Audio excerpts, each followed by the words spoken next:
This call is now being recorded. Good evening, ma'am. Good evening. Good evening, ma'am. Good evening, ma'am. Good evening, ma'am. Good evening, teacher. Good evening. Good evening, ma'am.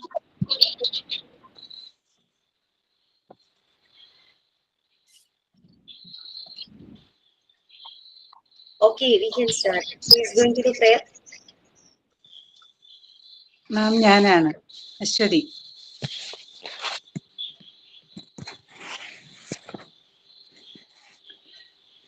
Dear Lord, thank you for the gift of this new day. Please guide my steps, protect me from harm, and fill my heart with your peace and love. Help me to see your blessings in every moment, and may I serve to others with kindness and grace. Amen.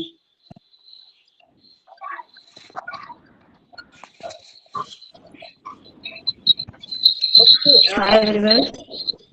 Nice. Good evening, everyone.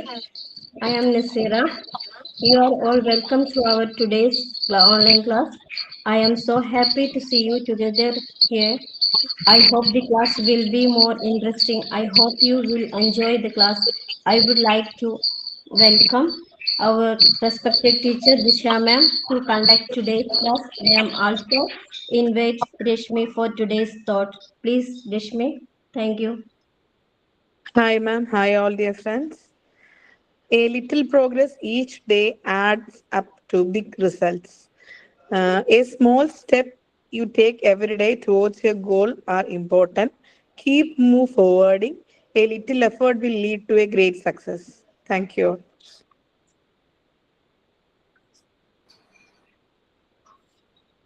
Okay, actually, ആരായിരുന്നു ഇനിയിപ്പോൾ ആരും ഓർമ്മപ്പെടുത്തി P D F ഞാൻ share ചെയ്യാൻ like P F എയുടെ PDF share ചെയ്യാനായിട്ട് മറന്നുപോയി. Aseena, thank you so much.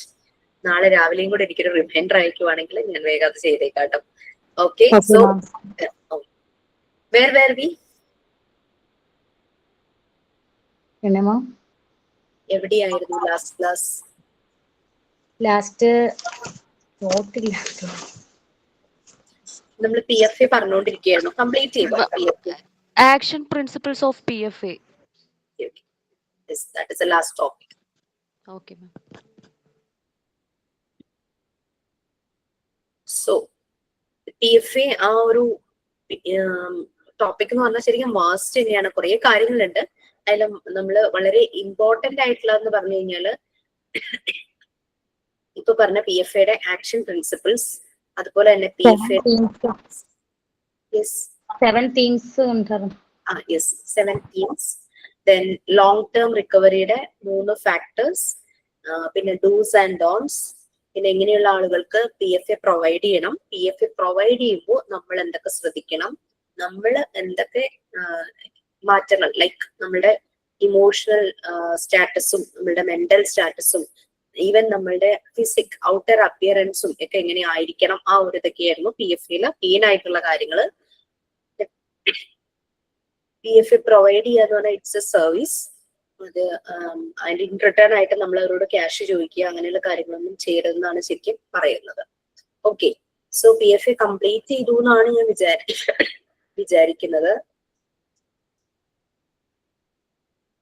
കേട്ടോ. ആക്ഷൻ പ്രിൻസിപ്പിൾസ് ആണ് ലാസ്റ്റ് ടോപ്പിക് ആയിട്ട് ചെയ്തു. Yes, okay. നിങ്ങൾക്ക് ആ PDF ഞാൻ ഷെയർ ചെയ്താൽ മതി അല്ലേ? ഓക്കെ, ഇനി നമ്മൾ മെന്റൽ ഹെൽത്ത് ആൻഡ് ഹൈജീൻ നമ്മൾ കംപ്ലീറ്റ് ചെയ്തായിരുന്നു. അത് എടുത്തോ? നിങ്ങൾക്ക് എടുത്തു തുടങ്ങിയോ? മെന്റൽ ഹെൽത്ത് ആൻഡ് ഹൈജീൻ കഴിഞ്ഞു ma'am. Mental health and hygiene കഴിഞ്ഞു അല്ലെ? സോ പാർട്ട് 1 ഫുൾ കംപ്ലീറ്റ് ആയതാണ്. ഓക്കെ, പാർട്ട് 2 എവിടെയായി ടീച്ചേഴ്സ്? 1ഉം 5ഉം ആണ് ഇപ്പൊ എടുത്തോണ്ടിരിക്കുന്നത്. 1 അപർണ മാം, 5 അശ്വതി മാമും. ഓക്കെ, വേറെ ടീച്ചർമാർ ആരൊക്കെയാ ഉള്ളേ? ഇല്ല, 3 മാം ഉള്ളു. ജിഷ മാമും അപർണ മാമും അശ്വതി മാമും ഉള്ളു.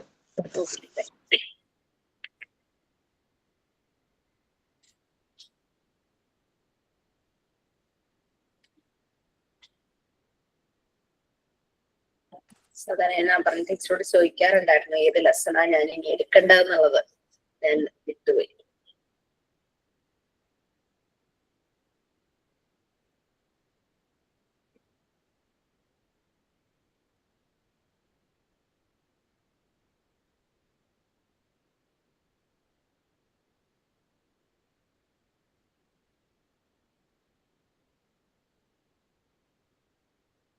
പാർട്ട് ടൂവില് രണ്ട് സബ്ജക്ട്സ് ആണ് നമുക്കുള്ളത്, ചൈൽഡ് ഡെവലപ്മെന്റും സൈക്കോളജി. പാർട്ട് 1 ഒറ്റ സബ്ജക്റ്റ് ആണ് health and nutrition.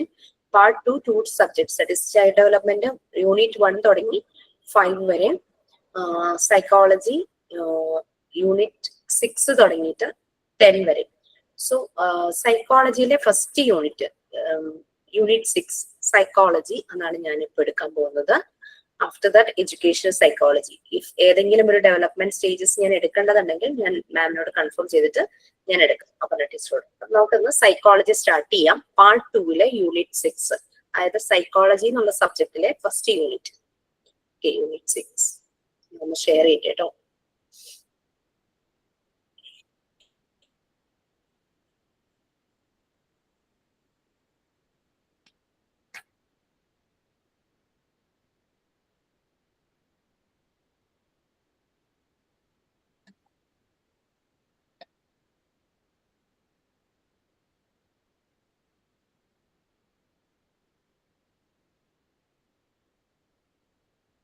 Record writing ഞാൻ എവിടെ വരെ പറഞ്ഞു തന്നു?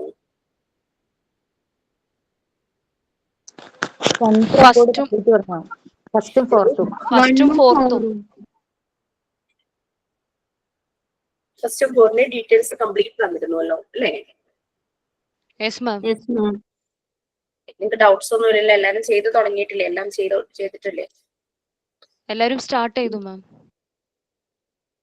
പെയിന്റിങ്ങിൽ വെക്കരുത്. കാരണം എന്താണെന്ന് വെച്ചാൽ നമുക്ക് ലാസ്റ്റ് മൊമെന്റിലേക്കൊക്കെ വയ്ക്കുമ്പോൾ നമ്മൾ സ്ട്രഗിൾ ചെയ്യേണ്ടതായിട്ട് വരും. പിന്നെ അതുമല്ല ലാസ്റ്റ് മൊമെന്റ് ഒക്കെ വരുമ്പോൾ നമുക്കൊരു പേഴ്സണൽ എമർജൻസി, അങ്ങനെ ബുദ്ധിമുട്ടുണ്ടാവാതിരിക്കട്ടെ, അങ്ങനെ ഒരു പേഴ്സണൽ എമർജൻസി വന്നു കഴിഞ്ഞാൽ നമ്മൾ ഉദ്ദേശിച്ച പോലെ നമുക്ക് ഷെഡ്യൂൾ ചെയ്യാൻ പറ്റാതെ വരും.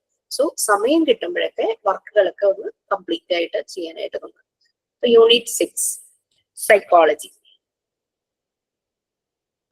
നമുക്കറിയാം പ്രീവിയസ്ലി ഇന്ന് കുറേ വർഷങ്ങൾക്ക് മുമ്പ് സൈക്കോളജി അല്ലെങ്കിൽ സൈക്കോളജിസ്റ്റ് അല്ലെങ്കിൽ സൈക്കോളജിസ്റ്റിന്റെ അടുത്ത് ഒരാൾ പോയി എന്നൊക്കെ പറയുമ്പോഴേക്കും സാധാരണ ആളുകളുടെ ഒരു ആറ്റിറ്റ്യൂഡ് എന്താണ്? അതിനെ പോസിറ്റീവ് ആയിട്ട് കാണാം.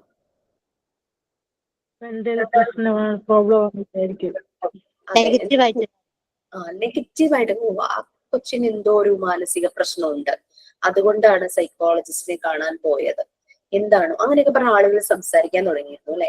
സംസാരിക്കും. അപ്പൊ അതിനൊരു പോസിറ്റീവായിട്ട് ആരും കണ്ടിട്ടില്ല പണ്ട് കാലങ്ങളിൽ. ഇപ്പൊ പക്ഷെ ഒത്തിരി ചേഞ്ചസ് വന്നു തുടങ്ങി. ക്ലിനിക്കൽ സൈക്കോളജിസ്റ്റ് അല്ലെങ്കിൽ സൈക്കോതെറാപ്പിസ്റ്റ്, കൗൺസിലർ എന്നൊക്കെ പറയുമ്പോൾ നമ്മൾക്കിപ്പോ കോമൺ ആണ്. സ്കൂളുകളിൽ കൗൺസിലർ ഉണ്ട്. കുട്ടികളെ എക്സാം വരുമ്പോഴേക്കും എക്സാമിന്റെ സ്ട്രെസ്, സ്ട്രെയിൻ അതിൽ നിന്നുമൊക്കെ റിലീഫ് ചെയ്യാനായിട്ട് അവരുടെ പാർട്ട് അവർ ചെയ്യുന്നു. ടീച്ചേഴ്സിന് കൂടുതലായിട്ട് ട്രെയിനിങ്സ് കൊടുക്കുന്നു ഈ സൈക്കോളജി പാർട്ടിൽ. അപ്പൊ അവർക്ക് മുന്നിൽ വരുന്ന കുട്ടികളെ എല്ലാം മനസ്സിലാവുന്നു. അങ്ങനെ അവർക്ക് അത് ഡീൽ ചെയ്യാനായിട്ട് ടീച്ചർമാർക്കും സാധിക്കുന്നു. ഇത് കൂടാതെ തന്നെ ഇപ്പൊ നമ്മൾ സ്കൂളിന്റെ കാര്യം തന്നെയല്ല, നമുക്കറിയാം നമ്മളുടെ വേൾഡിൽ തന്നെ പല രീതിയിലുള്ള കോമ്പറ്റീഷൻസ്, അത് അക്കാദമിക്സ് ആണെങ്കിലും ശരി, ഗെയിംസിലാണെങ്കിലും ശരി, അത്ലറ്റിക്സിലാണെങ്കിലും ശരി, കോമ്പറ്റീഷൻസ് ഒക്കെ ഉണ്ടാകാറുണ്ടല്ലേ? ചിലപ്പോൾ കൺട്രീസ് തമ്മിലായിരിക്കും കോമ്പറ്റീഷൻസ് വരിക.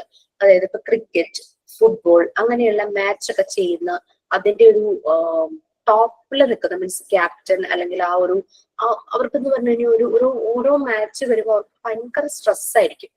അപ്പൊ ആ ഒരു മാച്ചിന് മുമ്പ് അവരൊന്ന് റിലീഫ് ആകാനായിട്ട് അവരൊരു ക്ലിനിക്കൽ സൈക്കോളജിസ്റ്റിനെയോ അല്ലെങ്കിൽ ഏതെങ്കിലും തെറാപ്പിസ്റ്റിനെയോ അതുപോലെ കൗൺസിലേഴ്സിനെ എല്ലാം ഒരു മീറ്റ് ചെയ്യും. അവരുടെ ആ ഒരു സ്ട്രെസ് ഒന്ന് റിലീഫ് ആക്കാനായിട്ട്, ഒന്ന് വെന്റിലേറ്റ് ചെയ്യാനായിട്ട് അവരുടെ ഒരു ടെൻഷൻ. അതിപ്പോ കോമൺ ആണ്, അതെല്ലാം എല്ലാവരും ചെയ്യുന്നു. എല്ലാവരും അതിനെ വളരെ പോസിറ്റീവായിട്ടാണ് കാണുന്നത്. അതുപോലെ തന്നെ കുട്ടികൾക്ക് പരീക്ഷയ്ക്ക് മുമ്പ് ഉണ്ടാകുന്ന പരീക്ഷ വരുമ്പോൾ അടുക്കാറാകുമ്പോഴേക്കും ഭയങ്കര സ്ട്രെസ് ആയിരിക്കും. പ്രത്യേകിച്ചും 10th 12th ഒക്കെ എത്തുമ്പോഴേക്കും ഭയങ്കര സ്ട്രെസ്സിലായിരിക്കും കുട്ടികൾ വരിക. അപ്പൊ അവരെ സപ്പോർട്ട് ചെയ്യാനും ഇതുപോലെ തന്നെ കുറെ പ്രൊഫഷണൽസ് അല്ലെങ്കിൽ ടീച്ചർമാര് ഉണ്ടായിട്ട് സൈക്കോളജി എന്ന് പറയുന്നത് ഇപ്പൊ ഒരു പോസിറ്റീവായിട്ട് ഇങ്ങനെ മാറിക്കൊണ്ടിരിക്കുക. സൈക്കോളജി ഒരു വലിയൊരു ട്രീ ആണെങ്കിൽ അതിന്റെ ബ്രാഞ്ചസ് കുറേ ഉണ്ട്. ആ ബ്രാഞ്ചിന് ഒരെണ്ണമാണ് എഡ്യൂക്കേഷണൽ സൈക്കോളജി. അത് നെക്സ്റ്റ് യൂണിറ്റ് ആണ്, നമുക്ക് യൂണിറ്റ് 7 ആണ്. ഞാൻ സൈക്കോളജി പാർട്ട് പറഞ്ഞപ്പോ അതൊന്ന് പറഞ്ഞേ ഉള്ളൂ. അപ്പൊ എഡ്യൂക്കേഷണൽ സൈക്കോളജി എന്ന പേര് കേൾക്കുമ്പോൾ തന്നെ നമുക്ക് മനസ്സിലായി എഡ്യൂക്കേഷണൽ സെറ്റിംഗ്സിൽ സൈക്കോളജിയുടെ ആപ്ലിക്കേഷൻ, അതാണ് എഡ്യൂക്കേഷണൽ സൈക്കോളജി എന്ന് പറയുന്നത്. വളരെ കുറേ ഓതേഴ്സ് അല്ലെങ്കിൽ സൈക്കോ അനാലിസ്റ്റുകളൊക്കെ ഉണ്ട്. വളരെയധികം കോൺട്രിബ്യൂഷൻസ് ഈ ഒരു ഏരിയയിൽ തന്നിട്ടുള്ളത്. സിഗ്മണ്ട് ഫ്രോയിഡ് അദ്ദേഹം അതിന് ഒരാളാണ്. അദ്ദേഹം ഫൗണ്ടർ ഓഫ് സൈക്കോ അനാലിസിസ് അങ്ങനെ അറിയപ്പെടും. അദ്ദേഹത്തിന്റെ ഒരു മോളുണ്ട് അന്ന ഫ്രോയിഡ്. അവരും കുറെ എഴുതിയിട്ടുണ്ട്. അവരുടെയും കുറെ റൈറ്റപ്സും കോൺട്രിബ്യൂഷൻസും ഉണ്ട്. അങ്ങനെ കുറെ പേരുണ്ട്. വില്യം ജെയിംസ്, ലിയോൺ ഫെസ്റ്റിംഗർ, ജിയോ ഫിഫ്രി, അങ്ങനെ കുറെ ആൾക്കാരുണ്ട്. സിഗ്മണ്ട് ഫ്രോയിഡ് എന്ന് പറഞ്ഞു കഴിഞ്ഞാൽ സൈക്കോളജി പഠിക്കുന്ന ഏതൊരു സ്റ്റുഡന്റും സിഗ്മണ്ട് ഫ്രോയിഡിന്റെ ഏതെങ്കിലും ഒരു ബുക്ക് റെഫർ ചെയ്യാതെ പോയിട്ടുണ്ടാവില്ല. നിങ്ങൾ ചൈൽഡ് ഡെവലപ്മെന്റ് ഇപ്പൊ പഠിച്ചുകൊണ്ടിരിക്കുക തുടങ്ങിയിട്ടുണ്ടല്ലേ? ഫസ്റ്റ് 1 ചാപ്റ്റർ അപർണ മിസ് എടുക്കുന്നു. അതിലെ ലാംഗ്വേജ് ഡെവലപ്മെന്റ്, കുട്ടികളുടെ ലാംഗ്വേജ് ഡെവലപ്മെന്റിന്റെ ആ ഒരു വേരിയസ് സ്റ്റേജസ് അത് ഇപ്പൊ അശ്വതി മിസ് എടുക്കുന്നുണ്ട്. അപ്പൊ കുട്ടികളുടെ ഈ ഡെവലപ്മെന്റ് സ്റ്റേജസിനെ കുറിച്ച് പല സൈക്കോ അനാലിസ്റ്റുകളും ഒത്തിരി കോൺട്രിബ്യൂഷൻസ് നൽകിയിട്ടുണ്ട്. ആ സൈക്കോ അനാലിസ്റ്റുകളാണ് Jean Piaget, Erik Erikson, Sigmund Freud, അതുപോലെ തന്നെ വിഗ്ഡോസ്കി, അങ്ങനെ കുറെ പേര് ഈ ആ സൈക്കോ അനാലിസ്റ്റ് കുട്ടികളുടെ ഡെവലപ്മെന്റിനെ പറ്റി കുറെ ലോസും തിയറിയും അവരുടേതായ കോൺട്രിബ്യൂഷൻസ് തന്നിട്ടുണ്ട്. ഇവരെല്ലാം മറിയ മോണ്ടിസോറി, ഇവരുടെ എല്ലാം കോൺട്രിബ്യൂഷൻസ്, ഒബ്സർവേഷൻ മറിയ മോണ്ടിസോറിയെ ഒത്തിരി ഹെൽപ്പ് ചെയ്തു. കുട്ടികൾക്ക് വേണ്ടിയിട്ട് മോണ്ടിസോറി മെത്തേഡ് ഡിസൈൻ ചെയ്യുന്ന കാര്യത്തിൽ മറിയ മോണ്ടിസോറിക്ക് ഇവരുടെ എല്ലാം ഒബ്സർവേഷൻ നല്ലൊരു റെഫറൻസ് ആയിരുന്നു. ഐ തിങ്ക് എനിക്ക് തോന്നുന്നു സൈക്കോളജിയിലേക്ക് പോകുന്നതിന് മുമ്പ് ഈ പറഞ്ഞ സൈക്കോ അനാലിസ്റ്റുകളുടെ ഒബ്സർവേഷൻസ് നിങ്ങളുമായിട്ടൊന്ന് ഷെയർ ചെയ്യേണ്ടതുണ്ടെന്ന് ബ്രീഫ് ചെയ്താൽ നിങ്ങൾക്ക് ഹെൽപ്ഫുൾ ആയിരിക്കും തോന്നുന്നു. ഞാൻ അവരുടെ പേരൊന്ന് ഇവിടെ എഴുതാം. എനിക്ക് മേ ബി പേരുകളുടെ പ്രൊനൗൺസിയേഷൻ എനിക്ക് ഭയങ്കര പ്രശ്നമാണ്. മേ ബി അങ്ങനെ ആയിരിക്കണം എന്നില്ല കേട്ടോ. ജീൻ പിയാഗറ്റ്,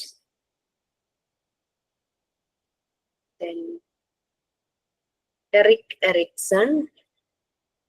ഇതില് ചിലരുടെ കോൺട്രിബ്യൂഷൻസിന്റെ ലിങ്ക് ഞാൻ ഷെയർ ചെയ്യാം.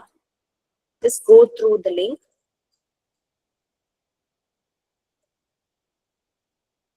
പിന്നെ വിഗ്ഡോസ്കി, ബി.എഡുകാര് ഇത് ഡീറ്റെയിൽ ആയിട്ട് പഠിക്കുന്നുണ്ട്.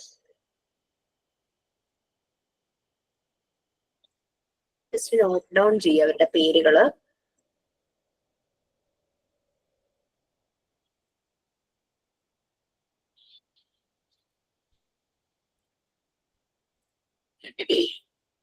ഈ 4 പേരുടെ അനാലിസിസ് അത് നമുക്ക് ചെയ്യാൻ പറ്റുവാണെങ്കിൽ, അത് നമ്മളൊന്ന് മനസ്സിലാക്കി വെക്കുവാണെങ്കിൽ ചൈൽഡ് ഡെവലപ്മെന്റിനെ കുറിച്ച് നല്ലൊരു കൺസെപ്റ്റ് കിട്ടും. അറ്റ്ലീസ്റ്റ് ഈ 4 പേരുടെ. വേറെയും ഉണ്ട്, ബ്രൂണർ ഉണ്ട്, ബണ്ടൂര ഉണ്ട്, ആൽബർട്ട് ബണ്ടൂര, ബ്രൂണർ, അതും കൂടെ ഞാൻ എഴുതി വെച്ചേക്കാട്ടും.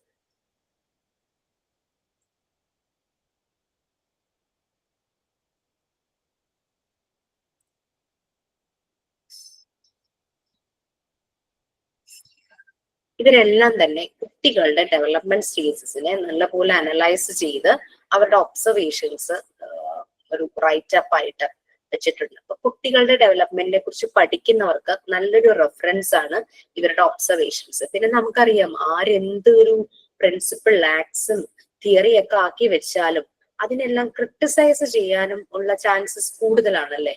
ഇവരുടെ പലരുടെയും ഒബ്സർവേഷൻസിനെ ആളുകൾ പല രീതിയിലും ക്രിട്ടിസൈസ് ചെയ്തിട്ടുണ്ട്.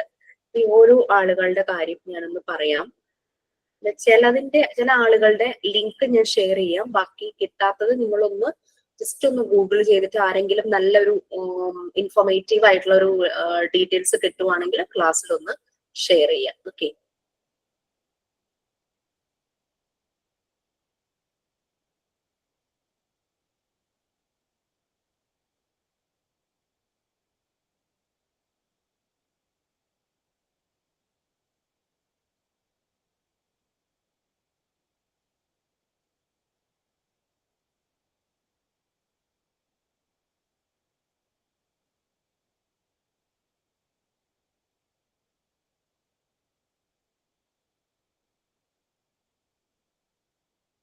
First theory of Jean Piaget. Jean പിയാഗറ്റിന്റെ തിയറിയാണ് ഫസ്റ്റ് പറയുന്നത്. അദ്ദേഹം കുട്ടികളിലെ കോഗ്നിറ്റീവ് ഡെവലപ്മെന്റ്, അവരുടെ ആ ബുദ്ധി, ഇന്റലക്ച്വൽ ആ ഒരു ഡെവലപ്മെന്റ്, കോഗ്നിറ്റീവ് ഡെവലപ്മെന്റിനെ കുറിച്ചിട്ടാണ് അദ്ദേഹം തിയറി പ്രപ്പോസ് ചെയ്തിരിക്കുന്നത് ജീൻ പിയാഗറ്റ്. ഇതിന്റെ ലിങ്ക് ഞാൻ നിങ്ങൾക്ക് ഷെയർ ചെയ്തേക്കാം, ഇപ്പോഴല്ല നെക്സ്റ്റ് ക്ലാസ്സിൽ. സോ ജീൻ പിയാഗറ്റ് എന്ന് പറഞ്ഞു കഴിഞ്ഞാൽ അദ്ദേഹം ഈ കുട്ടികളുടെ ഡെവലപ്മെന്റ് സ്റ്റേജസിനെ 4 സ്റ്റേജ് ആയിട്ടാണ് ഡിവൈഡ് ചെയ്തത്. അദ്ദേഹം കുട്ടികളുടെ ഓരോ ഏജ് പീരീഡ് വെച്ചിട്ടാണ് 4 സ്റ്റേജസ് ആയിട്ട് ഡിവൈഡ് ചെയ്തത്. നമുക്ക് ഈ സൈക്കോളജി ഇപ്പൊ തൽക്കാലം വേണ്ട, ഞാൻ ഈ ഡെവലപ്മെന്റ് സ്റ്റേജ് ഒന്ന് ബ്രീഫ് ചെയ്യുകയാണ് ഓരോരുത്തരും. ഞാൻ എഴുതിയിരിക്കുന്ന ആ ഒരു സൈക്കോ അനാലിസ്റ്റുകളുടെ പേരുകൾ നിങ്ങളൊന്ന് നോട്ട് ചെയ്ത് വെക്കുക. സ്പെല്ലിങ്സ് ഒക്കെ കറക്റ്റ് ആണെന്ന് എനിക്ക് അത്ര അറിയില്ല. പിന്നെ ഞാൻ പറയുന്ന പേരുകളുടെ പ്രൊനൗൺസിയേഷൻ എനിക്ക് ഇത്തിരി പ്രശ്നമാണ്, അപ്പൊ അതൊന്ന് ശ്രദ്ധിച്ചോളൂ കേട്ടോ. ബി.എഡ് പിയാഷെറ്റ് അങ്ങനെയാണോ? അങ്ങനെയാണ്. ഞാൻ ഇത് സൈക്കോളജിയിൽ ഞാൻ കുറച്ച് പഠിച്ചിരുന്നു, അപ്പൊ കേട്ടിരുന്നത് അങ്ങനെയാണ്. ഇതുപോലെ ആരോ പറഞ്ഞു, ഞാൻ പക്ഷെ അത് മറന്നുപോയി. ജീൻ പിയാ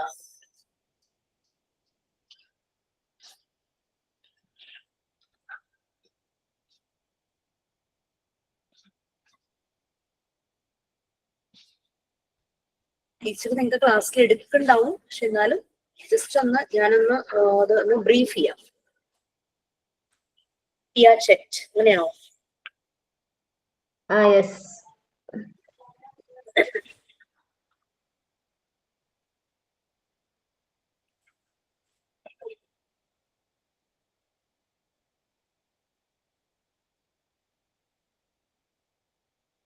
ഓക്കെ, ഇദ്ദേഹം കുറെ കോൺട്രിബ്യൂഷൻസ്, അദ്ദേഹത്തിന്റെ അനാലിസിസ്, ഒബ്സർവേഷൻ അദ്ദേഹം ഇങ്ങനെ നോട്ട് ഡൗൺ ചെയ്തു വെച്ചു. അതുപോലെ തന്നെ വേറെ ഒരു സൈക്കോ അനാലിസ്റ്റ് ആണ് വിഗ്ഡോസ്കി.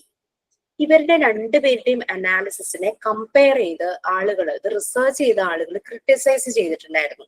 അദ്ദേഹം അവര് പറയുന്നത് എന്താന്ന് വെച്ച് കഴിഞ്ഞാല്, ഓരോരുത്തരും അവരുടെ ഒബ്സർവേഷൻ ചെയ്തിരിക്കുന്നത് അവരുടെ എക്സ്പീരിയൻസിൽ നിന്നാണ്. അതായത് പിയാജറ്റ് ഒരു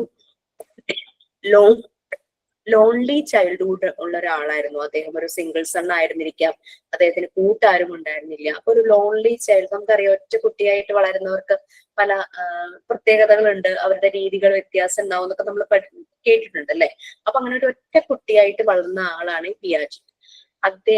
പക്ഷേ വിഗ്ഡോസ്കി എന്ന് പറഞ്ഞു കഴിഞ്ഞാൽ വളരെ സ്ട്രോങ് സോഷ്യോ കൾച്ചറൽ അങ്ങനെ ഒരു ഏരിയ, അതായത് അദ്ദേഹത്തിന്റെ ഫാമിലി ബോണ്ടിങ് വളരെ കൂടുതലായിരുന്നു. അദ്ദേഹത്തിന് ഇതുപോലെ സോഷ്യലൈസ് ചെയ്യാനായിട്ട് ഒത്തിരി ഓപ്പർച്യൂണിറ്റീസ് ഉണ്ടായിരുന്നു. അദ്ദേഹത്തിന്റെ ചൈൽഡ്ഹുഡില് ഇന്ററാക്ഷൻ കൂടുതലായിരുന്നു. അപ്പൊ അദ്ദേഹത്തിന്റെ ഒബ്സർവേഷൻ ചൈൽഡ് ഡെവലപ്മെന്റിനെ കുറിച്ച് ആ ഒരു രീതിക്കായിരുന്നു. പിയാഷെറ്റ് ആണെങ്കിൽ അദ്ദേഹത്തിന്റെ ചൈൽഡ്ഹുഡുമായിട്ട് കണക്ട് ചെയ്തിട്ടാണ് അദ്ദേഹം ഒബ്സർവേഷൻസ് പറഞ്ഞിരുന്നത്. അതാണ് ക്രിട്ടിസൈസ് ചെയ്തത് ആളുകൾ, റിസർച്ച് ചെയ്തവർ. ഇവരുടെയൊക്കെ എക്സ്പീരിയൻസ് വെച്ചിട്ടാണ് ഇവർ ഓരോന്നും പറഞ്ഞിരിക്കുന്നത് എന്നുള്ള രീതിയിൽ.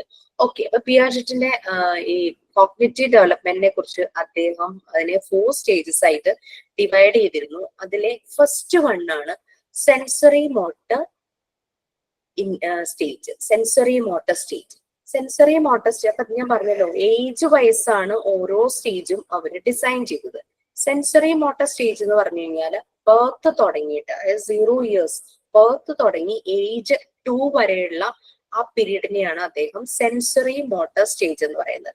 അതായത് സെൻസസും യൂസ് ചെയ്തു, മോട്ടർ എന്ന് പറഞ്ഞാൽ മൂവ്മെന്റും.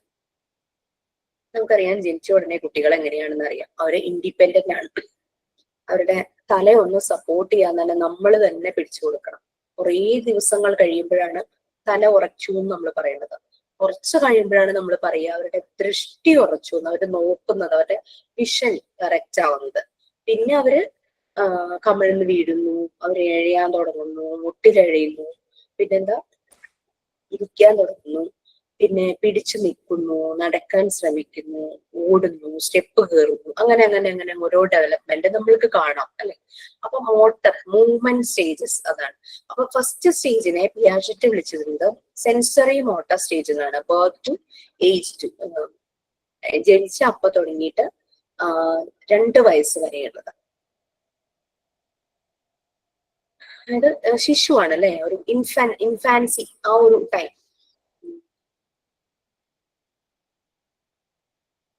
പിന്നെ ആ സമയത്ത് കുട്ടികൾക്ക് അവർക്ക് കാര്യമായിട്ടൊന്നും പെട്ടെന്ന് മനസ്സിലാവുമൊന്നുമില്ല. അവർക്കൊരു ടോയ് കൊടുത്താൽ തന്നെയും അവരുടെ വിചാരം അതിന് ജീവനുണ്ട്. അപ്പൊ ആ രീതിയിൽ അവർ ആ ടോയ്, ഇപ്പൊ ഒരു ഡോളാണെങ്കിൽ അതിനോട് ഇങ്ങനെ സംസാരിച്ചുകൊണ്ടിരിക്കും.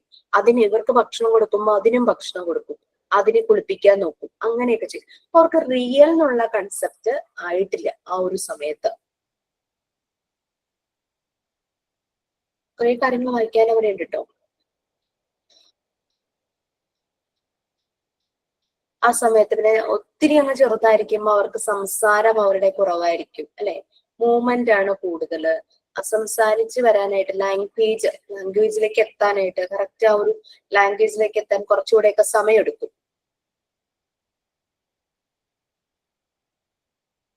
പിന്നെ സംസാരിക്കാൻ പറ്റാത്തതാണെങ്കിലും ചില കാര്യങ്ങൾ പ്രസന്റ് ചെയ്യാൻ അവർക്ക് അവരുടേതായിട്ടുള്ള രീതി ഉണ്ടായിരിക്കും. ലൈക്ക് ഭക്ഷണം വിശക്കുന്നു, അല്ലെങ്കിൽ അവർക്ക് യൂറിനേറ്റ് ചെയ്യാൻ, അങ്ങനെയുള്ള കാര്യത്തിനൊക്കെ അവരുടേതായ ചില ലാംഗ്വേജ് അവർ യൂസ് ചെയ്യാറുണ്ട്. ഇതൊക്കെയാണ് സെൻസറി മോട്ടോർ സ്റ്റേജിൽ വരുന്നത്. അവിടെ സെൻസസും അവരുടെ മൂവ്മെന്റ്സും അതാണ്, അതിനനുസരിച്ചാണ് കുട്ടികൾ ഓരോ കാര്യങ്ങളും ചെയ്യുന്നത്.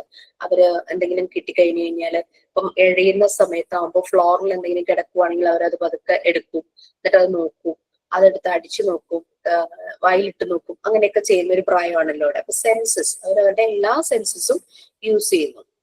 നെക്സ്റ്റ്, അപ്പം ബർത്ത് തുടങ്ങിയിട്ട് 2 വയസ്സ് വരെയാണ് സെൻസറി മോട്ടോർ സ്റ്റേജ് എന്ന് പറയുന്നത്. നെക്സ്റ്റ് പ്രീ ഓപ്പറേഷണൽ സ്റ്റേജ് ആണ്. അത് 2 വയസ്സ് തുടങ്ങിയിട്ട് 7 വയസ്സ് വരെ, അതായത് ഓൾമോസ്റ്റ് അഡോളസൻസിലേക്കൊക്കെ എത്തുന്നതിന് മുമ്പ് 2 വയസ്സ് തുടങ്ങിയിട്ട് 7 വയസ്സ് വരെയാണ് പ്രീ ഓപ്പറേഷണൽ സ്റ്റേജ്.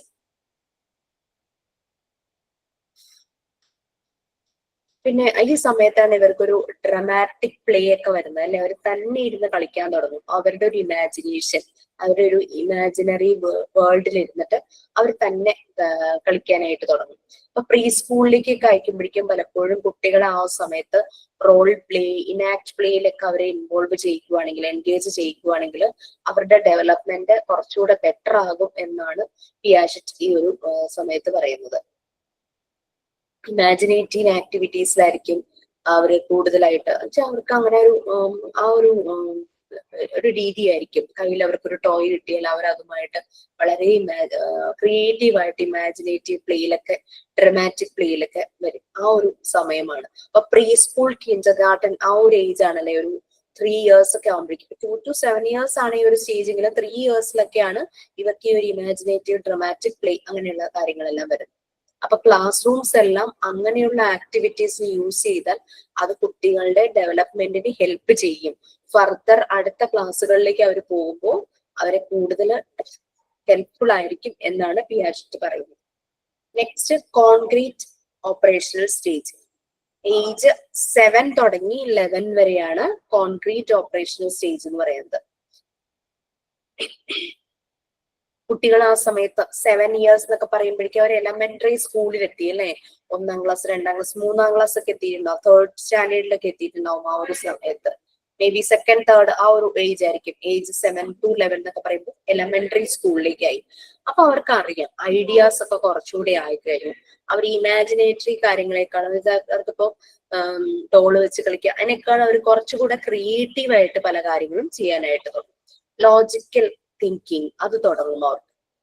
ലൈക്ക് ഇപ്പോ ചെറിയ ഏജ് ആയിരുന്നപ്പോ നമ്മൾ അവരോട് നിങ്ങൾ ഇത് ഇമാജിൻ ചെയ്യുവാണെങ്കിൽ അസ്യൂം ചെയ്യൂ, ലൈക്ക് അങ്ങനെ എന്തെങ്കിലും. ഇപ്പൊ മാത്സിലാണെങ്കിലും ഒരു നമ്പറിൽ നിന്നും ഇത്ര നമ്പർ കുറച്ച് കഴിഞ്ഞാൽ എന്നൊക്കെ പറയുമ്പോഴേക്കും ചിലപ്പോൾ അവർക്ക് അത് അസ്യൂം ചെയ്യാനൊക്കെ ഒത്തിരി പാടായിരിക്കും.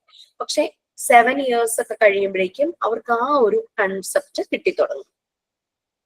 തിങ്കിങ്, അവരുടെ തോട്ട് പ്രോസസ്സ് മാറും.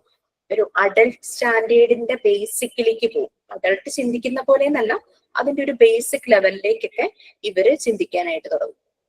ഇങ്ങനെ വരുമ്പോ ചില അക്കാദമിക് ടാസ്കില് പ്രോബ്ലം സോൾവിങ് ഒക്കെ, അങ്ങനെയുള്ള ആക്ടിവിറ്റീസ് എല്ലാം ഇവരെ ചെയ്യിക്കാനായിട്ട് പറ്റും. കോൺക്രീറ്റ് ഓപ്പറേഷണൽ സ്റ്റേജ് ആണ് 7 ഇയേഴ്സ് തുടങ്ങി 11 ഇയേഴ്സ് വരെ. നമ്മൾ മാത്സിലൊക്കെ ചെയ്യില്ലേ, if nothing is added or taken away, അപ്പൊ അങ്ങനെ ആകുമ്പോ ആ നമ്പർ എങ്ങനെയായിരിക്കും, നമ്പർ റിമൈൻസ് സെയിം എന്നൊക്കെ പറയാനായിട്ട് അവർക്ക് പറ്റും. അങ്ങനെയുള്ള അങ്ങനെ സിമ്പിൾ ആയിട്ടുള്ള മനസ്സിൽ കാൽക്കുലേറ്റ് ചെയ്യാൻ പറ്റുന്ന ചില കാര്യങ്ങളെല്ലാം ഇവർക്ക് ചെയ്യാനായിട്ട് പറ്റുന്നതാണ് പറയുന്നത്.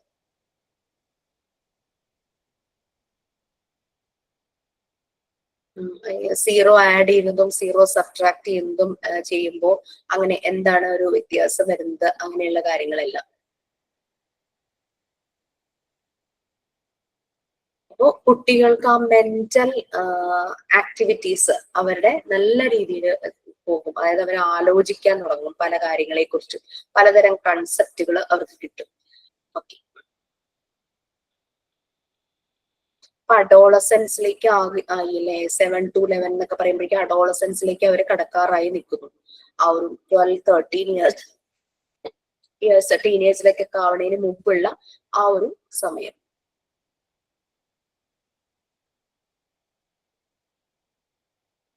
ഓക്കെ, കുറെ വായിക്കാൻ അതിനകത്ത് കൊടുത്തിട്ടുണ്ട്.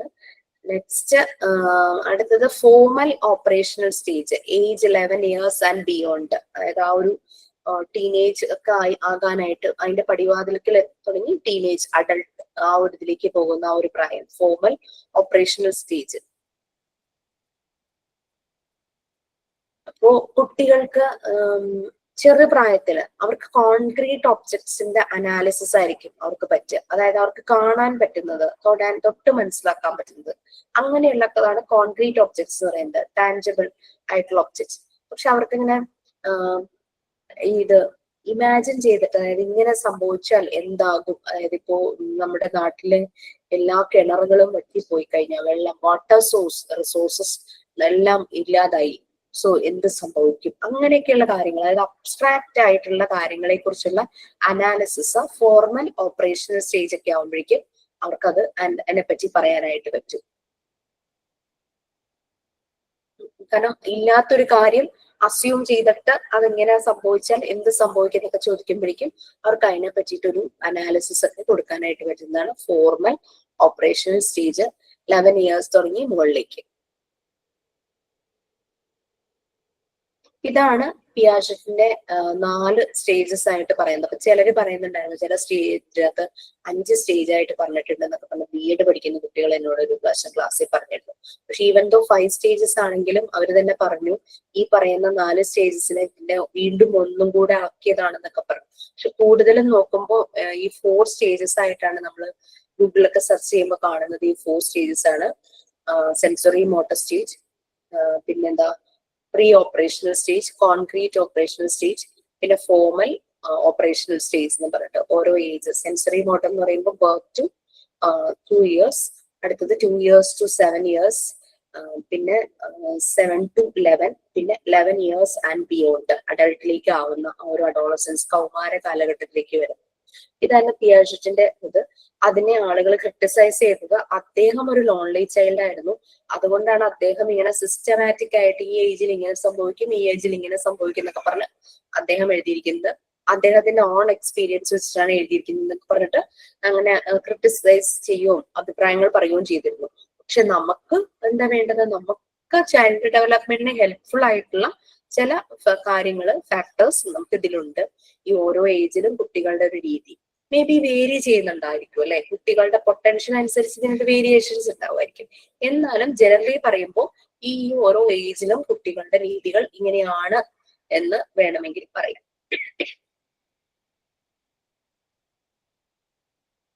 നെക്സ്റ്റ് എറിക് എറിക്സന്റെ കാര്യം. ഇപ്പൊ പിയാജറ്റിന്റെ പറഞ്ഞു, എറിക് എറിക്സന്റെ കാര്യമാണ് നെക്സ്റ്റ് സ്റ്റേജ് ആയിട്ട് വരുന്നത്. ഡെവലപ്മെന്റിനെ കുറിച്ച് അദ്ദേഹം വളരെ പോപ്പുലർ ആയിട്ടുള്ള തിയറീസ് ആണ് പോസ്റ്റുലേറ്റ് ചെയ്തത്. ഇദ്ദേഹത്തിന്റെ ഇത് ആളുകൾ ഒത്തിരി ആക്സെപ്റ്റ് ചെയ്തിട്ടുണ്ട്. എറിക്സന്റെ തിയറി സൈക്കോ സോഷ്യൽ ഡെവലപ്മെന്റ്, അതാണ് അദ്ദേഹം ചെയ്തത്. എറിക് എറിക്സന്റെ തിയറിയെ സൈക്കോ സോഷ്യൽ ഡെവലപ്മെന്റ് എന്നുള്ള രീതിയിലാണ് പറഞ്ഞത്. ഇദ്ദേഹം 8 സ്റ്റേജസ് ആയിട്ടായിരുന്നു. പിയാജറ്റ് അതിനെ 4 സ്റ്റേജസ് ആയിട്ട് പറഞ്ഞപ്പോൾ ഇദ്ദേഹവും ഏജ് വൈസ് ആയിട്ടാണ് സ്റ്റേജസ് പറഞ്ഞത്. ഇദ്ദേഹം ബർത്ത് തുടങ്ങി ഡെത്ത് വരെ എന്നുള്ള രീതിയിൽ 8 സ്റ്റേജസ് ആയിട്ട് കുട്ടികളുടെ ഡെവലപ്മെന്റിനെ പറഞ്ഞിരുന്നു. പിയാജറ്റിന്റെ 4 ആയിട്ട് നമ്മൾ കണ്ടു, മെയിൻ 4 സ്റ്റേജസ്. ഇദ്ദേഹം ഇത് 8 സ്റ്റേജ് ആയിട്ട് ബർത്ത് തുടങ്ങിയിട്ട് ഡെത്ത് വരെ. ഇദ്ദേഹത്തിന്റെ സ്റ്റേജ് 1 ജനിച്ച്, അതായത് ബർത്ത് തുടങ്ങി 18 months എന്ന് പറയുമ്പോഴേക്കും 1.5 വയസ്സ് അല്ലേ, 1.5 years അല്ലേ 18 months എന്ന് പറയുമ്പോൾ. യെസ്, അപ്പോ സ്റ്റേജ് 1 അദ്ദേഹം അതാണ് ഇൻഫാൻസി സ്റ്റേജ് 1.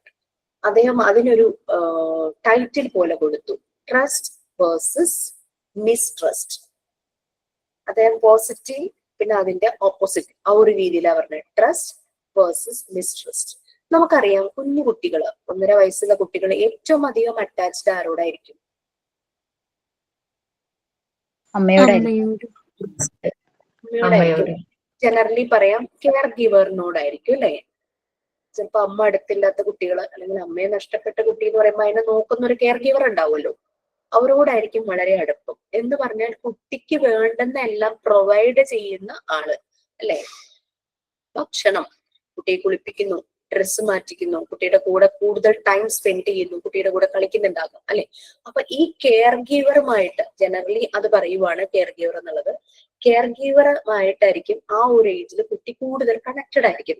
അപ്പൊ ഈ കെയർ ഗീവർ കുട്ടിക്ക് അറിയാം, ഒരു വിശ്വാസം, ട്രസ്റ്റ് ഉണ്ട്. ഈ കെയർ ഗീവർ ഈ ഒരു സമയത്ത് എനിക്ക് ഭക്ഷണം തരും, യൂറിനേറ്റ് ചെയ്യുമ്പം എന്നെ വന്ന് നോക്കി എന്റെ ഡ്രസ്സൊക്കെ മാറ്റി എന്നെ ക്ലീൻ ചെയ്ത് ഒക്കെ കുട്ടിക്കറിയാം. അപ്പൊ ആ ഒരു ബോണ്ടിങ് കെയർ ഗീവറുമായിട്ട് കുട്ടിക്ക് ഉണ്ടാകുന്നു, ദാറ്റ് ഇസ് ട്രസ്റ്റ്. അതാണ് എറിക്സൺ ഈ ഒരു സ്റ്റേജിനെ ട്രസ്റ്റ് വേഴ്സസ് മിസ്ട്രസ്റ്റ് എന്ന് പറയുന്നത്. അതേസമയം കെയർ ഗീവർ ഇതൊന്നും ശരിയായ രീതിയിൽ പ്രൊവൈഡ് ചെയ്യുന്നില്ല. സോ കുട്ടിക്ക് ഒരു മിസ്ട്രസ്റ്റ് ആണ് കെയർ ഗീവർ, വിശ്വാസമില്ലായ്മ എന്ന് പറയുന്ന പോലെ. ആ രീതിയിലാണ് എറിക്സൺ അദ്ദേഹത്തിന്റെ സ്റ്റേജ് എഴുതിയത്. അതായത് കുട്ടിക്ക് പോസിറ്റീവായിട്ട് എന്ത് പ്രൊവൈഡ് ചെയ്യുന്നു, അത് കിട്ടാതെ വരുമ്പോ എന്താകും, അതാണ് പോസിറ്റീവ്. ഇപ്പം ആ ഒരു ഏജിൽ ഇൻഫാൻസി സ്റ്റേജിൽ 1 വയസ്സ് തുടങ്ങിയിട്ട് ബർത്ത് തുടങ്ങിയിട്ട് 1.5 വയസ്സ് വരെ കുട്ടിക്ക് വേണ്ടുന്നത് പ്രൊവൈഡ് ചെയ്തപ്പോൾ കുട്ടിക്ക് ട്രസ്റ്റ് ഫോം ചെയ്തു, ഒരു ബോണ്ടിങ്. അതേസമയം കുട്ടിക്ക് വേണ്ടുന്ന കാര്യങ്ങൾ ശരിയായ രീതിയിൽ പ്രൊവൈഡ് ചെയ്യാതിരുന്നപ്പോൾ കുട്ടിക്ക് ആ വ്യക്തിയിൽ വിശ്വാസമില്ലാതായി, ദാറ്റ് ഇസ് മിസ്ട്രസ്റ്റ്. 2 കേസസ് സംഭവിക്കാം എന്നുള്ള രീതിയിലാണ് എറിക്സൺ പറഞ്ഞത്.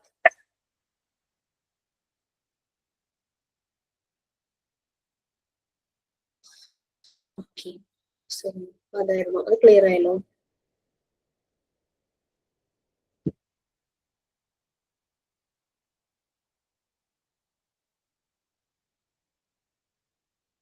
ഇനി സെക്കൻഡ് വൺ,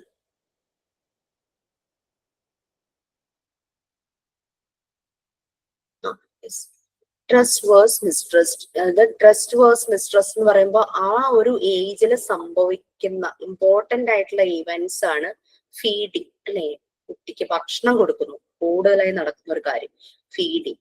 അതിന്റെ ഔട്ട്കം കുട്ടിക്ക് ഒരു ഹോപ്പാണ്, യെസ് എനിക്ക് സമയത്ത് കിട്ടും, ഭക്ഷണമൊക്കെ കിട്ടും, അങ്ങനെ ഒരു ഹോപ്പ് ഉണ്ട്. അതേസമയം സമയത്ത് ഫുഡ് കൊടുക്കാതിരുമ്പോൾ ഹോപ്പ് നഷ്ടപ്പെടുന്നു, നെഗറ്റീവായി മാറുന്നു, മിസ്ട്രസ്റ്റ്. നെക്സ്റ്റ് സ്റ്റേജ് രണ്ടാമത്തത് ഏർലി ചൈൽഡ്ഹുഡ്, ദാറ്റ് ഇസ് 2 വയസ്സ് തുടങ്ങിയിട്ട് 3 വയസ്സ് വരെ. അപ്പോ ഫസ്റ്റ് സ്റ്റേജ് നമ്മൾ പറഞ്ഞു ട്രസ്റ്റ് വേഴ്സസ് മിസ്ട്രസ്റ്റ്. 1 വയസ്സ് തുടങ്ങി 1.5 വയസ്സ് വരെ കുട്ടി ഡിപ്പെൻഡന്റ് ആണ് അല്ലെ? ആ ഒരു കെയർ ഗീവറെ ഡിപ്പെൻഡന്റ് ആണ്. കുട്ടി സർവൈവ് ചെയ്യുന്നത് തന്നെ ആ കെയർ ഗീവർ പ്രൊവൈഡ് ചെയ്യുന്ന ഭക്ഷണത്തിന് മാത്രമല്ല, കെയർ ഗീവർ പ്രൊവൈഡ് ചെയ്യുന്ന ലവ്, വാം, സേഫ്റ്റി. അത്രയും ചെറിയ കുഞ്ഞുങ്ങൾക്ക് നമ്മളത് നല്ലപോലെ പ്രൊവൈഡ് ചെയ്യേണ്ട ഒരു സെക്യൂർ ഫീലിംഗ്, നർച്ചറിങ് ഫീലിംഗ്, അത് കുട്ടിയുടെ ഡെവലപ്മെന്റിനെ സഹായിക്കുന്ന ഒന്നുകൂടിയാണ്. അപ്പൊ കെയർ ഗീവർ ഇതെല്ലാം കൊടുക്കാനായിട്ട് ഫെയിൽ ആകുവാണെങ്കിൽ കുട്ടിക്ക് ഒരു മിസ്ട്രസ്റ്റ് ഫോം ചെയ്യും. അത് അഡൾട്ട് ആകുന്നവരെയും ആ ഒരു ഇമ്പാക്ട് കുട്ടിയുടെ ലൈഫിൽ ഉണ്ടാകും എന്നാണ് എറിക്സൺ പറയുന്നത്. എറിക്സൺ പറയുന്നത് ആ ഒരു ഏജില് കുട്ടിക്ക് വേണ്ടുന്ന food, love, warm, caring, affection, nurturing എല്ലാം നല്ല രീതിയിൽ പ്രൊവൈഡ് ചെയ്ത് കഴിഞ്ഞാൽ ആ കുട്ടിയുടെ ഡെവലപ്മെന്റ് നല്ല രീതിയിൽ തന്നെ അടുത്തടുത്ത സ്റ്റേജുകളിൽ നടക്കും. അഡൽട്ട് ആകുമ്പോഴും കുട്ടി വളരെ സെക്യൂർ ഫീലിംഗ് ആയിട്ടുള്ള ഒരു പോസിറ്റീവ് ആറ്റിറ്റ്യൂഡ് ആയിട്ടുള്ള ഒരാളായി മാറും എന്നാണ് എറിക്സന്റെ ഒരു ഒബ്സർവേഷൻ. ഇവൻ നമുക്കും അത് അറിയായിരിക്കും. കാരണം ആ ഒരു ടൈമില് നല്ലൊരു വാം കെയർ ഒന്നും കൊടുക്കാത്ത കുട്ടികളാണ് കൂടുതൽ നെയിൽ ബൈറ്റിങ് അങ്ങനെയൊക്കെ അങ്ങനെ ആ ഒരു രീതിയിൽ ഒക്കെ കാണുന്നതെന്നൊക്കെ ഇങ്ങനെ പറഞ്ഞു കേൾക്കാറുണ്ട്. ഈ ട്രസ്റ്റ് നല്ല രീതിയിലാവുമ്പോഴേക്കും കുട്ടിക്ക് എപ്പോഴും സേഫ് സെക്യൂർ ഫീലിംഗ് ആയി, യെസ് എന്നെ നോക്കാൻ ഇവിടെ ആളുണ്ടല്ലോ, ആ ഒരു സെക്യൂർ സേഫ് ഫീലിംഗ് കിട്ടും. Next stage stage 2. Stage 2 autonomy versus shame and doubt ആണ് സ്റ്റേജ് 2. സ്റ്റേജ് 2ന്റെ ഏജ് എന്ന് പറയുന്നത് ഏർലി ചൈൽഡ്ഹുഡ് ആണ്. ദാറ്റ് ഇസ് 2 years തുടങ്ങിയിട്ട് 3 years വരെ ഏർലി ചൈൽഡ്ഹുഡ്. ഇൻഫാൻസിന്ന് ചൈൽഡ്ഹുഡിലേക്ക് ഏർലി ചൈൽഡ്ഹുഡിലേക്ക് വന്നു. ഇവിടെ ഈ ഒരു ടൈമിലാണ് അല്ലെ, ഒരു 2 വയസ്സെന്നൊക്കെ പറയുമ്പോൾ ആ ഒരു ടൈമൊക്കെ ആവുമ്പോഴാണ് നമ്മളൊരു 1.5 വയസ്സൊക്കെ കഴിയുമ്പോഴേക്കും ടോയ്ലറ്റ് ട്രെയിനിങ് തുടങ്ങുന്ന ഒരു സമയമാണ് അല്ലെ, ആ ഒരു ഏജ് അല്ലെ.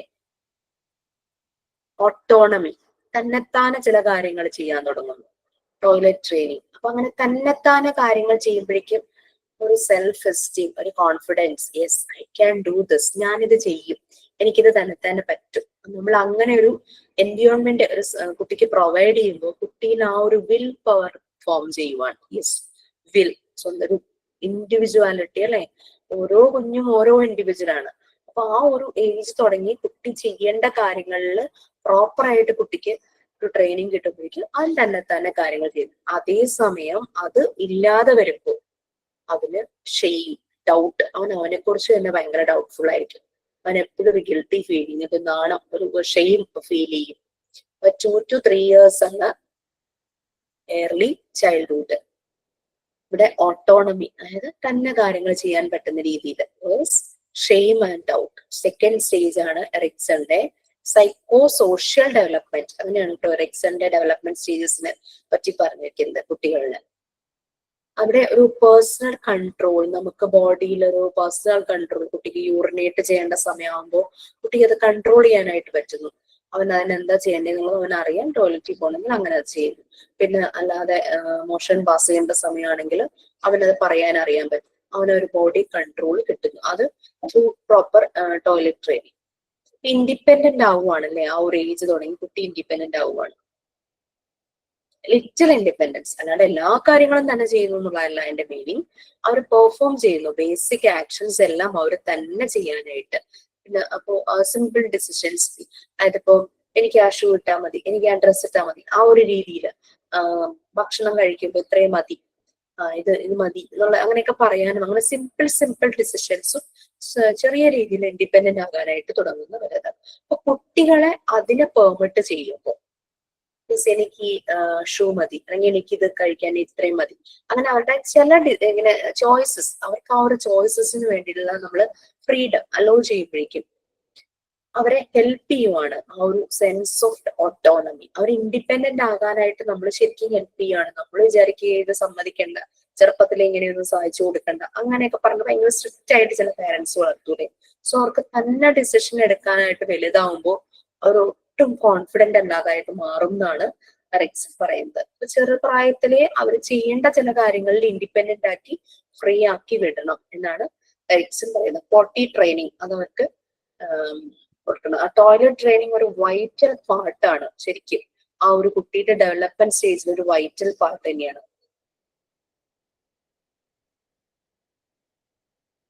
സ്വന്തം ബോഡിയിലെ ഫങ്ഷൻസിനെ കൺട്രോൾ ചെയ്യാനായിട്ട് പഠിക്കുവാണ് ആ ഒരു ഇതിലൂടെ. അങ്ങനെ ഇൻഡിപെൻഡന്റ് ആകുന്നു. അതുപോലെ തന്നെ വേറെ ഇമ്പോർട്ടന്റ് ആയിട്ടുള്ള കാര്യങ്ങൾ ഫുഡ് ചോയ്സസ്, ഭക്ഷണം കഴിക്കുന്നതിന്, ടോയ് പ്രിഫറൻസസ്, ക്ലോത്തിങ് സെലക്ഷൻ, ഇഷ്ടമുള്ള ഡ്രസ്സ് എടുക്കുന്നു, ടോയ്സ് ഇത് മതി, പിന്നെ ഫുഡ് ചോയ്സസ് ഇതെല്ലാം വരുന്നു അല്ലെ.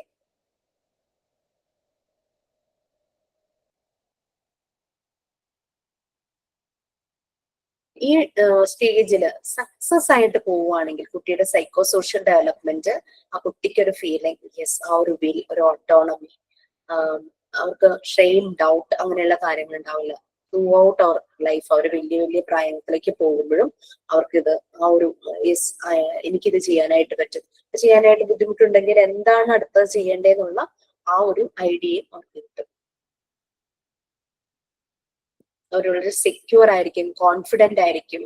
പക്ഷെ ഇങ്ങനെ ഒന്നും പറ്റാത്ത കുട്ടികൾ, അവർക്ക് എപ്പോഴും ഒരു സെൽഫ് ഡൗട്ട് ആയിരിക്കും എന്നാണ് എറിക്സൺ പറയുന്നത്. അതൊരു ബാലൻസ് ചെയ്ത് പോയി കഴിഞ്ഞു കഴിഞ്ഞാൽ കുട്ടികൾക്ക് അവരുടെ ആ ഒരു ലിമിറ്റ്സിൽ കാര്യങ്ങൾ എങ്ങനെ കൺട്രോൾ ചെയ്യാൻ പറ്റും എന്നുള്ള പറയും. നെക്സ്റ്റ് സ്റ്റേജ് 3 ആണ്. സ്റ്റേജ് 3ക്ക് എറിക്സൺ കൊടുത്തിരിക്കുന്നത് ഇനീഷ്യേറ്റീവ്, അതുപോലെ തന്നെ വാസ് ഗിൽട്ട് അതാണ് പറഞ്ഞിരിക്കുന്നത്. പ്രീ സ്കൂളാണ്, അതായത് 3 വയസ്സ് തുടങ്ങി 5 വയസ്സ് വരെ, അതായത് നമ്മുടെ മോണ്ടിസോറി മെത്തേഡ് അപ്ലൈ ചെയ്യുന്ന പ്രായമാണ് 3 to 6 years എന്ന് പറയുന്ന പോലെ. ആ പ്രീ സ്കൂൾ ആ ഒരു ടൈമില് ഈ ഒരു സമയത്ത് കുട്ടിയെ എക്സ്പ്ലോർ ചെയ്യാനായിട്ട് പെർമിറ്റ് ചെയ്യണം. അതായത് അവരായിട്ട് കാര്യങ്ങൾ ചെയ്യാനായിട്ട് ഇനീഷ്യേറ്റീവ് എടുക്കാനായിട്ട് ഉള്ള ഒരു അവസരം അവർക്ക് കൊടുക്കണം എന്നാണ് എറിക്സൺ പറയുന്നത്. തേർഡ് സ്റ്റേജ് സൈക്കോ സോഷ്യൽ ഡെവലപ്മെന്റിലെ തേർഡ് സ്റ്റേജ് ആണ് 3 വയസ്സ് തുടങ്ങി 5 വയസ്സ്, 6 വയസ്സിന് മുമ്പ് വരെ. അവര് ചുറ്റുമുള്ള കാര്യങ്ങളൊക്കെ ശ്രദ്ധിക്കാൻ തുടങ്ങുന്നു, സോഷ്യലൈസ് ചെയ്യുന്നു, സോഷ്യൽ ഇന്ററാക്ഷൻ. ഈ ഒരു സ്റ്റേജിൽ സക്സസ്ഫുൾ ആവുന്ന കുട്ടികള് അവർക്ക് എപ്പോഴും ഒരു ഫീലിംഗ് ആയിരിക്കും, കേപ്പബിൾ ഫീലിംഗ് ആയിരിക്കും. അവർ ലീഡിങ്, ആ ഒരു ലീഡർഷിപ്പിന്റെ ബേസിക് ആ ഒരു ബേസ് സ്റ്റാർട്ട് ചെയ്യുന്നു. ഈ ഒരു സമയത്ത് ഈ ഒരു സ്കില്ല്, അതായത് കേപ്പബിലിറ്റി, ലീഡർഷിപ്പ് അതൊക്കെ ഫെയിൽ ആവുകയാണെങ്കിൽ അവർക്ക് എപ്പോഴും ഒരു ഗിൽട്ട്, ഞാൻ ചെയ്താൽ ഒന്നും ശരിയാവില്ല, ഞാൻ not good, I am good for nothing, അങ്ങനെയൊക്കെയുള്ള സെൽഫ് ഡൗട്ട്, സംശയം, എന്നെ കൊണ്ട് ഇത് പറ്റും, ലാക്ക് ഓഫ് കോൺഫിഡൻസ്, ഇനിഷ്യേറ്റീവ്, ഇതെല്ലാം ഫെയിൽ ആവുന്ന കുട്ടികൾക്ക് ഉണ്ടാകും എന്നാണ് എറിക്സൺ പറയുന്നത്.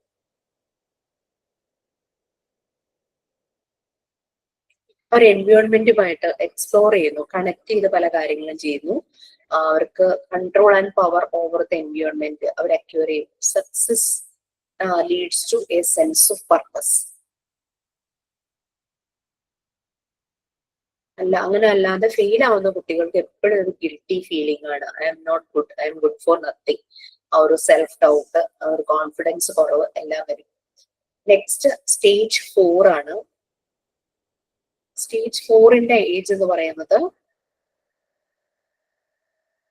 School age, 6 to 11 years, elementary സ്കൂളിൽ പോകുന്ന ഒരു time, 6 to 11 years. Industry versus inferiority, ഇതാണ് സ്കൂൾ ഏജ്. സ്കൂൾ കോൺഫിഡൻസ്, ആ ഒരു ഇവിടെ ഇമ്പോർട്ടന്റ് ഇവന്റ് എന്ന് പറഞ്ഞാൽ സ്കൂളിൽ അവർ ഓരോരോ കാര്യങ്ങൾ തന്നെ ചെയ്യാനായിട്ട് തുടങ്ങുന്നു, അവർക്ക് അതിന്റെ ഒരു കോൺഫിഡൻസ് കിട്ടും. ഇൻഡസ്ട്രി വേഴ്സ് ഇൻഫീരിയോറിറ്റി, അങ്ങനെ ചെയ്യാൻ പറ്റാത്ത കുട്ടികൾ ഉൾവലിഞ്ഞ് പോലെ നമ്മൾ ചില ക്ലാസ്സുകളിൽ ചെന്ന് കഴിഞ്ഞാൽ കാണാം, ചില കുട്ടികൾ അങ്ങനെ ഇങ്ങനെ വിഡ്രോ ചെയ്തിങ്ങനെ ഇരിക്കുന്ന കാണാം, അവർ ഒന്നിനും മുന്നിലോട്ട് വരാതെ ഇരിക്കുന്നത് കാണാം. 4th സൈക്കോ സോഷ്യൽ സ്റ്റേജ് ആണ് സ്റ്റേജ് 4. ഏർലി സ്കൂൾ ഇയേഴ്സിലാണ്, അതായത് ഒരു 5 തുടങ്ങി അല്ലെങ്കിൽ 6 തുടങ്ങിയ ഒരു 11 years. സോഷ്യൽ ഇന്ററാക്ഷൻ, ഈ സമയത്ത് ഒത്തിരി സോഷ്യൽ ഇന്ററാക്ട് ചെയ്യുന്ന സമയമാണ്. ചില കുട്ടികൾ ഇന്ററാക്ട് ചെയ്യില്ല, അപ്പൊ അവർ വളരെ ഇൻഫീരിയർ ആയിട്ട് വിഡ്രോ ചെയ്തിരിക്കും.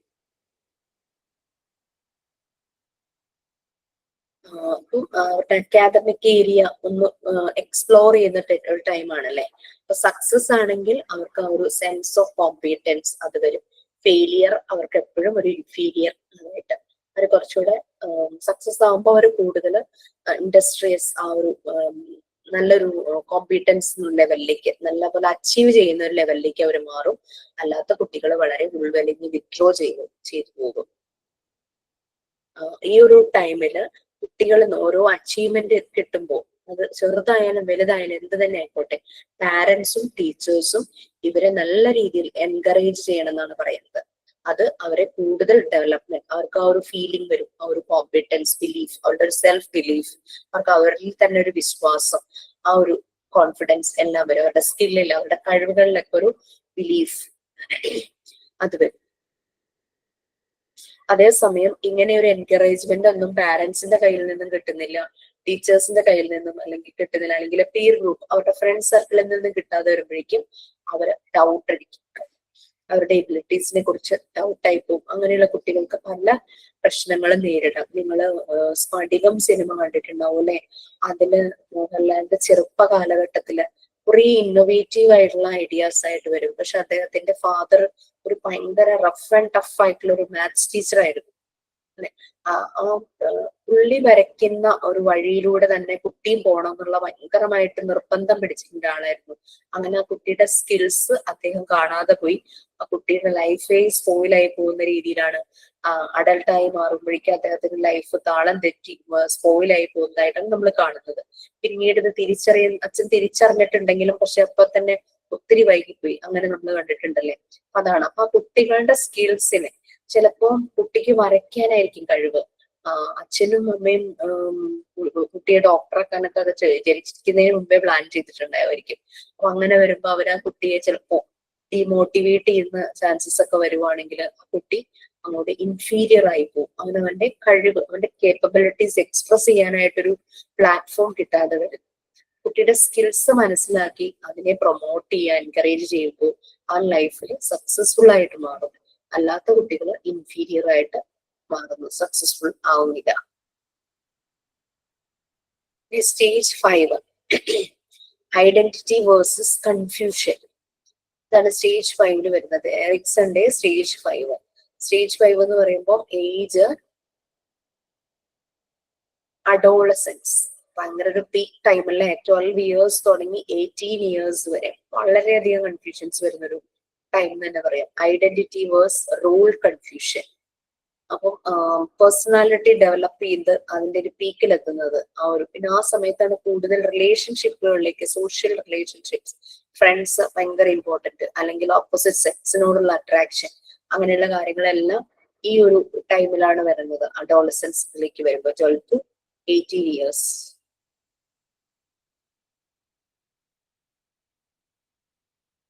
ഐഡന്റിറ്റി, സ്വന്തം ഐഡന്റിറ്റി ഫോം ചെയ്യുന്നത്, സ്ട്രോങ് ആയിട്ടൊരു ബിലീഫ് അത് വരുന്ന ഒരു സമയം. 5th psycho social stage. Teenage years ആണ് വളരെ പീക്ക്, തളച്ചു നിൽക്കുന്ന പ്രായം എന്നൊക്കെ നമ്മൾ പറയില്ലേ, ആ ഒരു സമയം. ഒരു പേഴ്സണാലിറ്റി, അവർക്ക് അവരുടേതായ ഒരു പേഴ്സണാലിറ്റി. ഇപ്പോഴുള്ള കുട്ടികൾക്ക് പ്രൈവസി അല്ലെ കൂടുതൽ പറയണത്. അപ്പോൾ ആ ഒരു പേഴ്സണൽ ഐഡന്റിറ്റി ഫോം ചെയ്യുന്നു. ഇവിടെ സക്സസ് ആവുകയാണെങ്കിൽ അവർക്ക് എപ്പോഴും ആ ഒരു ഏജില് അവർ സക്സസ് ആവുകയാണെങ്കിൽ ട്രൂ ടു ദംസെൽസ്, എപ്പോഴും അവർക്ക് ട്രൂത്ത്, ഓണസ്റ്റി അതൊക്കെ. പക്ഷെ കുട്ടികളെ ഏറ്റവും അധികം മോശം കാര്യങ്ങളിലേക്ക് ഡീവിയേറ്റ് ചെയ്യാനുള്ള ചാൻസുള്ള ഒരു ഏജുമാണിത്, ആ ഒരു സ്റ്റേജുമാണിത്. വീക്കാണെങ്കിൽ അവർക്ക് പലപ്പോഴും കൺഫ്യൂഷൻസ് വരും. അവര് പല കാര്യങ്ങളും ഡിപ്പെൻഡ് ചെയ്യുന്നത് ചിലപ്പോൾ റോങ് വേയില് ആയി പോകാനുള്ള ചാൻസസ്. പ്രോപ്പർ എൻകറേജ്മെന്റ് ഒക്കെ കിട്ടുവാണെങ്കിൽ അവര് കറക്റ്റ് ആയിട്ട് ഈ ഒരു സ്റ്റേജിൽ പ്രോപ്പർ എൻകറേജ്മെന്റ് സപ്പോർട്ടും കിട്ടുവാണെങ്കിൽ അവർക്കൊരു സ്ട്രോങ് സെൻസ് ഓഫ് സെൽഫ്. ഇതിന് മുമ്പുള്ള സ്റ്റേജസ് പോലെ തന്നെ അവർക്ക് പാരന്റ്സ് സൈഡിൽ നിന്നാണെങ്കിലും ടീച്ചേഴ്സ് സൈഡിൽ നിന്നാണെങ്കിലും പ്രോപ്പർ സപ്പോർട്ടും എൻകറേജ്മെന്റും കിട്ടുമ്പോൾ അവർക്ക് പല കാര്യങ്ങളും കൺട്രോൾ ചെയ്യാനും ഇൻഡിപെൻഡന്റ് ആവാനും അവർക്ക് കഴിയും. പക്ഷെ അവർക്ക് അതേസമയം അവരുടെ കഴിവിനെ കുറിച്ചൊരു ഷുവർ അല്ല, ബിലീഫിനെ കുറിച്ചും ഡിസേഴ്സിന്. അപ്പൊ അങ്ങനെ വരുമ്പോൾ അവർ ഭയങ്കരമായിട്ട് ഇൻസെക്യൂർ ഫീലിംഗ് ആവും, കൺഫ്യൂഷൻ ആയിരിക്കും അബൌട്ട് ദംസെൽസ് ആൻഡ് അവരുടെ ഫ്യൂച്ചറിനെ കുറിച്ചും അവർക്ക് ഭയങ്കര കൺഫ്യൂഷൻ ആവും. നമുക്ക് ചില സമയത്ത് കാണാം ഈ ഒരു ഏജ് എത്തുമ്പോൾ ചില കുട്ടികൾ ഭയങ്കരമായിട്ട് അക്കാദമിക്സിൽ നല്ല രീതിയിൽ, അതുവരെ ചിലപ്പോൾ ഒരു ആവറേജ് എന്നൊക്കെ നിന്ന കുട്ടികൾ അക്കാദമിക്സിൽ നല്ല രീതിയിൽ പെർഫോം ചെയ്യും. ചില കുട്ടികൾ നല്ലപോലെ പഠിച്ചു വന്നിട്ട് ഈ ഒരു ഏജ് ആകുമ്പോഴേക്കും അക്കാദമിക്സ് താഴേക്ക് പോകും. അത് ആ പ്രോപ്പർ സപ്പോർട്ട് ആൻഡ് എൻകറേജ്മെന്റിന്റെ ഒരു പ്രശ്നമാണ്. അവർക്ക് ആ ഒരു സേഫ് സെക്യൂർ ഫീലിംഗ്, പിന്നെ ബിലീഫ് ഇൻ ദംസെൽസ്, അവരുടെ സെൽഫിനെ കുറിച്ചൊരു കോൺഫിഡൻസ്, ഇതെല്ലാം അവർക്ക് നമ്മൾ ആ ഒരു സപ്പോർട്ട് എൻകറേജ്മെന്റ് നമ്മൾ പ്രൊവൈഡ് ചെയ്യേണ്ടതാണ്.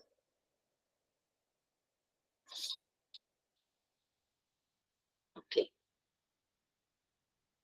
ശരിക്കും നമ്മൾക്കൊക്കെ ഓരോരുത്തർക്കും ഓരോ ഐഡന്റിറ്റി ഉണ്ടെന്ന് നമ്മൾ എപ്പോഴും പറയുമല്ലേ. ആ ഐഡന്റിറ്റി വളരെ ഇമ്പോർട്ടന്റ് ആണ്.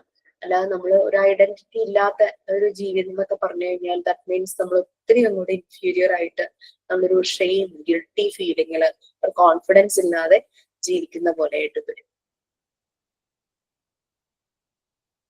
Stage 6 intimacy versus isolation. അതായത് 18 ഇയേഴ്സ് കഴിഞ്ഞ് അഡൾട്ട് ആ ഒരു ഇതിലേക്ക് പോകുന്ന തന്നെ ആ ഒരു സ്റ്റേജ്.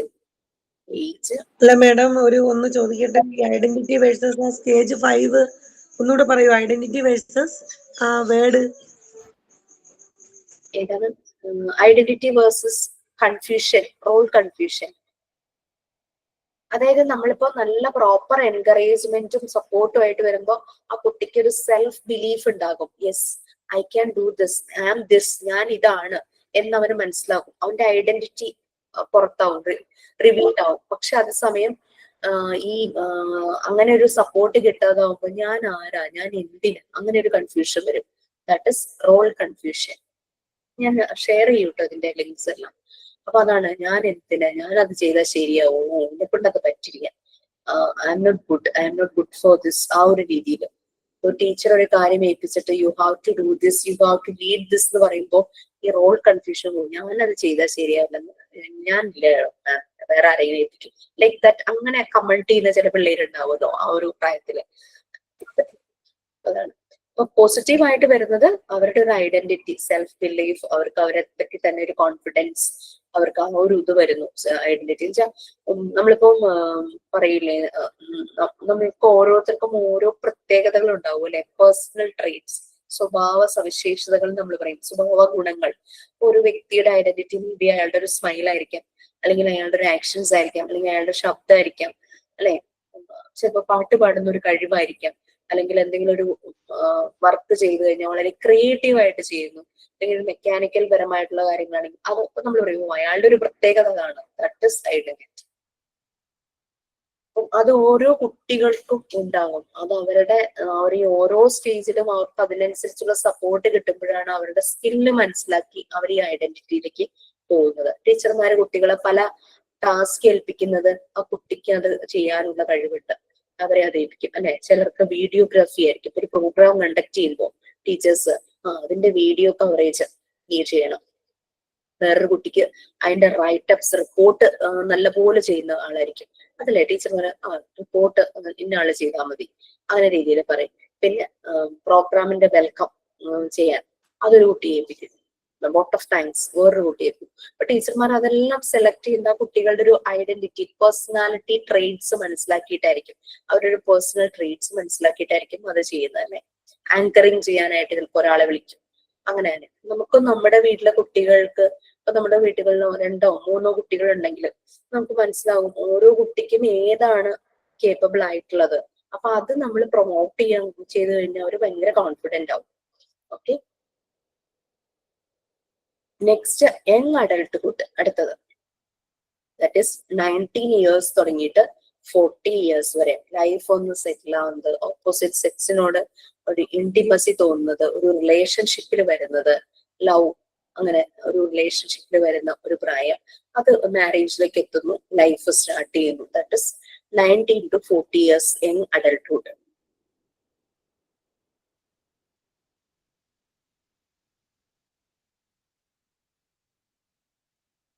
അത് സ്റ്റേജ് 6 അല്ലെ, intimacy versus isolation. Intimacy, young adults, അവർക്ക് എപ്പോഴും ഓപ്പോസിറ്റ് സെക്സിനോടൊരു അട്രാക്ഷൻ തോന്നും, ഒരു ലവിങ് റിലേഷൻഷിപ്പിൽ എത്തും. പിന്നെ അത് സക്സസ് ആവുകയാണെങ്കിൽ ലീഡ് ടു മാരേജ് അല്ലെ, അതൊരു മാരേജിലേക്ക് എത്തും. അല്ലാതെ വരുന്നവര്, അതൊന്നും ശരിയായ രീതിയിൽ പോകാത്തവരാണെങ്കിൽ ലോൺലിനെസ്, ഐസൊലേഷൻ, അതിലേക്കൊക്കെ പോകാനായിട്ട് ചാൻസസ് ഉണ്ട്. പേഴ്സണൽ റിലേഷൻഷിപ്പ് സക്സസ് ആവുന്നവര് നല്ല രീതിയിലൊരു ലൈഫിലേക്ക് പോകും. ഫെയിലിയർ ആകുന്നവര് ഒറ്റപ്പെട്ടു പോകും, ലോൺലിനെസ്സിലേക്ക് പോകാനുള്ള ചാൻസസ് ഉണ്ട്.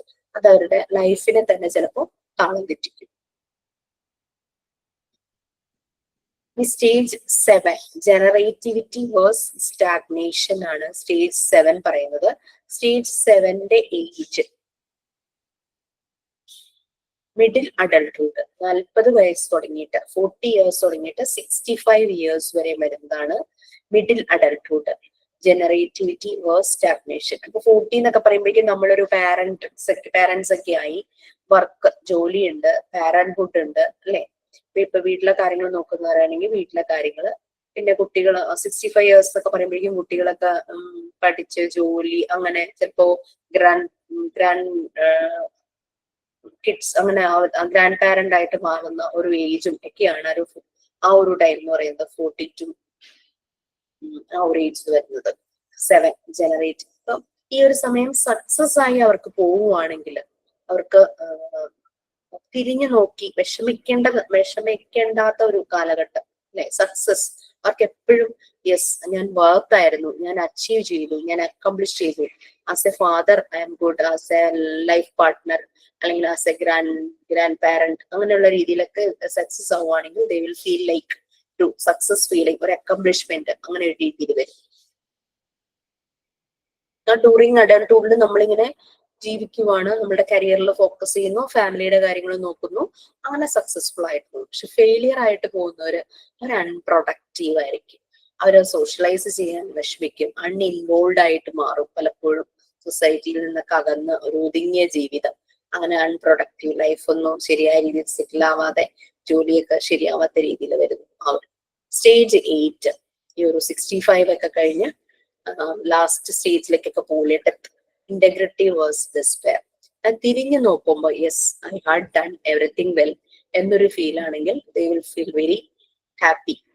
ഈ മരിച്ചാലും പ്രശ്നമൊന്നുമില്ല, ഞാൻ ചെയ്യേണ്ട കാര്യങ്ങളെല്ലാം ഭംഗിയായി ചെയ്തു, മക്കളൊക്കെ നല്ല നിലയിൽ വീട് വെച്ചു, എല്ലാം ഓക്കെയാണ്, വർക്ക് എന്റെ കരിയറും എല്ലാം ഭംഗിയായി എനിക്ക് ചെയ്ത് കംപ്ലീറ്റ് ചെയ്യാൻ പറ്റി, ആ ഒരു ഇന്റഗ്രിറ്റി, ആ ഒരു ഫീൽ വരും. ഇതൊന്നും നടക്കാത്തവര് ഡിസ്പെയറിലേക്ക് പോകും, നിരാശ, ഡിപ്രഷൻ പോലെയൊക്കെ ആയിത്തീരും. അപ്പൊ എൻറ്റയർ ലൈഫ് സ്പാനിലെ ഡെവലപ്മെന്റ് ആണ് റിക്സൺ പറഞ്ഞത്.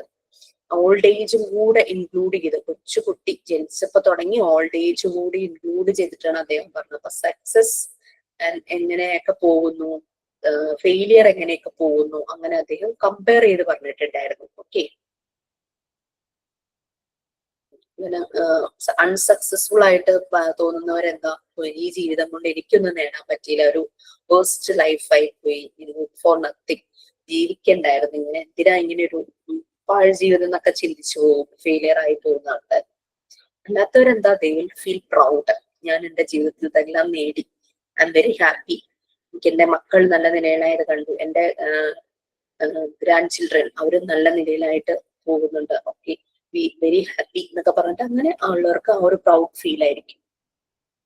പിന്നെ പലരും ക്രിട്ടിസൈസ് ചെയ്തിട്ടുണ്ട്, പിന്നെ അവരെ സപ്പോർട്ട് ചെയ്തിട്ടുണ്ട്, എല്ലാം എന്തൊക്കെ തന്നെയാണെങ്കിലും ക്രിറ്റിസിസവും സപ്പോർട്ടും കാര്യങ്ങളൊക്കെ ഉണ്ടാവും. ഓക്കെ ഫൈൻ, അപ്പൊ ഞാൻ ഇതിന്റെ ലിങ്ക്സ് അയച്ചു തരാം. എന്നെ നാളെ മോർണിംഗ് ഒരു 10 മണിക്ക് ആകുമ്പോഴേക്കും ആരെങ്കിലും ഒന്ന് റിമൈൻഡ് ചെയ്യാം. ആരാ റിമൈൻഡ് ചെയ്ത് നിങ്ങളുടെ ഗ്രൂപ്പിലും കൂടെ ഒന്ന് പറയുവാണെങ്കിൽ എല്ലാവരും കൂടെ മെസ്സേജ് അയക്കണ്ടല്ലോ.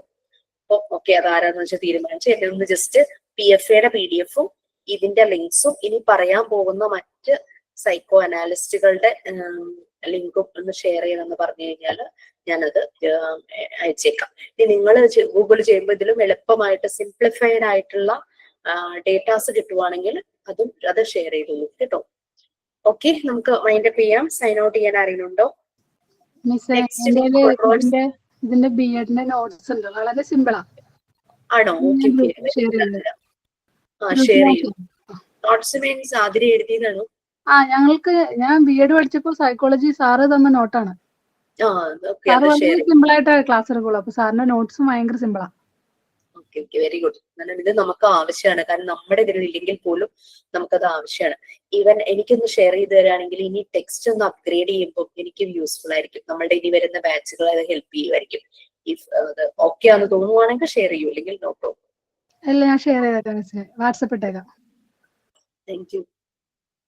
ടെക്സ്റ്റ് അപ്ഗ്രേഡ് ചെയ്യുന്നുണ്ട്, ടെക്സ്റ്റിലെല്ലാം കറക്റ്റ് ചെയ്ത് ആഡ് ചെയ്യേണ്ടത് ആഡ് ചെയ്യുന്നു, വേണ്ടാത്തത് മാറ്റുന്നു, ആ രീതിയിൽ അപ്ഗ്രേഡ് ചെയ്യുന്നു. ഞാൻ ക്ലാസ് എടുക്കുന്നത് ആ രീതിയിൽ തന്നെയാണ് കേട്ടോ. അതുകൊണ്ട് നിങ്ങൾ വിഷമിക്കേണ്ട, ടെക്സ്റ്റ് നിങ്ങൾക്ക് പഴയ കോപ്പി ആണല്ലോ എന്ന് വിചാരിച്ച് വിഷമിക്കേണ്ട. ക്ലാസ് എടുക്കുമ്പോൾ ഞാൻ എന്ത് വേണം എന്നുള്ളത് ആഡ് ചെയ്ത് പോകുന്നുണ്ട്. ഓക്കെ, സോ നമുക്ക് സൈൻ ഔട്ട് ചെയ്യാം. നെക്സ്റ്റ് വീക്ക് ഓൺവേർഡ്സ് നോർമൽ ടൈമിൽ തന്നെയായിരിക്കും കേട്ടോ. എനിക്ക് ഇങ്ങനെ ഒരു എമർജൻസി കേസ് വന്നതുകൊണ്ടാണ് ഇങ്ങനെ ഒരു ടൈം ആയത്. Okay fine. Okay, thank you so much. നിങ്ങൾ പേഴ്സണൽ ടൈം സ്റ്റീൽ ചെയ്തു ഞാൻ. ഓക്കെ ദെൻ സൈൻ ഔട്ട് ഉണ്ടെങ്കിൽ പറഞ്ഞോളൂ, ഇല്ലെങ്കിൽ വിൽക്കാൻ സൈൻ ഔട്ട് ഉണ്ട് ടീച്ചറെ. Good evening, everyone. I'm Madiha. It's my privilege to deliver the sign out today for the class. I believe this class was absolutely helpful as it was about stages of psychology. I'm sure most of them here are moms. It's glad to mention that moms would have got greater understanding about their child's development. Thank you so much, ma'am, for this precious knowledge. And I would also like to thank all my batchmates for the active participation today in the class. Thank you. Good night. Okay, bye. Thank you, ma'am. Good Thank night. you. Thank you, ma'am. Thank you, ma'am. Thank you, ma'am. Thank you, ma'am.